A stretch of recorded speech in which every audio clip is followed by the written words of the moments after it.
2017 നടിയെ ആക്രമിച്ച കേസിന്റെ വിധി തിങ്കളാഴ്ച വരാനിരിക്കെയാണ്.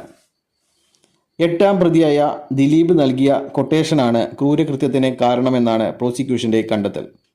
2 പ്രോസിക്യൂട്ടർമാർ നേരത്തെ കേസിൽ നിന്ന് രാജിവെച്ചിരുന്നു. 3ാമത്തെ പ്രോസിക്യൂട്ടറാണ് കേസ് അവസാനം വരെ വാദിച്ചത്. ആദ്യം അറസ്റ്റിലായ പ്രതികളിൽ നിന്ന് ലഭിച്ച വിവരവും 2021 സംവിധായകനായ ബാലചന്ദ്രകുമാർ നടത്തിയ വെളിപ്പെടുത്തലുകളും പ്രോസിക്യൂഷന് സഹായകരമായിരുന്നു. 2017 നടി ആക്രമിക്കപ്പെട്ടത്. നടിയുടെ ഡ്രൈവറെ ആദ്യം പോലീസ് കസ്റ്റഡിയിലെടുത്തു. ഇയാളുടെ മൊഴിയിലെ വൈരുദ്ധ്യമാണ് മറ്റു പ്രതികളിലേക്ക് പോലീസിനെ വേഗം നയിച്ചത്. കോടതിയിൽ കീഴടങ്ങാനെത്തിയ വേളയിൽ 1ാം പ്രതിയായ പൾസർ സുനിയെ അദ്ദേഹത്തിൻ്റെ സുഹൃത്തിനെയും പോലീസ് അറസ്റ്റ് ചെയ്തു. ഇയാൾക്ക് ദിലീപുമായി ബന്ധമുണ്ട് എന്നായിരുന്നു പ്രോസിക്യൂഷന്റെ വാദം. ദിലീപിൻ്റെ സിനിമാ ലൊക്കേഷനിൽ പൾസർ സുനി എത്തി എന്ന കണ്ടെത്തലുകളും ഉണ്ടായി.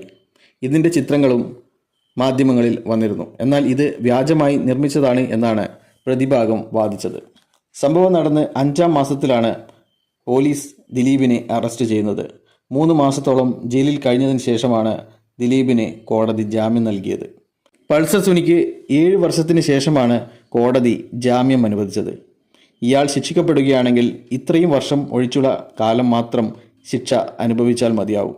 മറ്റു ചില പ്രതികളും വർഷങ്ങളോളം ജയിലിൽ കിടന്നിരുന്നു. കേസിൽ 10 പ്രതികളാണ് ഉള്ളത്. എല്ലാ പ്രതികളോടും ഡിസംബർ 8 വിധി പറയുമ്പോൾ കോടതിയിൽ ഹാജരാവാൻ കോടതി നിർദ്ദേശം നൽകിയിട്ടുണ്ട്.